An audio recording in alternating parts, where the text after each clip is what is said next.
one of the things I often do with students and with pastors and various kinds of training is to help them pay attention to the voice of anxiety in their own life and in their own caregiving, because often when anxiety visits us in our caregiving work, it's saying, you need to fix this. You need to help this person. You need to do something useful.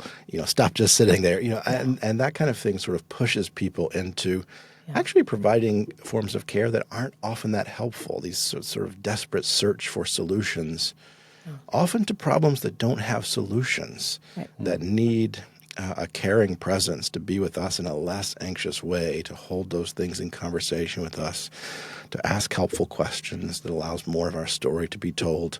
So those are the kinds of things I really encourage both students and active clergy to do, is developing this sort of posture of compassionate curiosity to be with people on their journey. And, unlike a therapist, for example, that a person might visit on a weekly or biweekly basis or something, a pastor is involved in a form of holistic care in the lives of parishioners and congregants and folks that they're with them often from birth to death, across multiple generations, in the really good times, in the really hard times.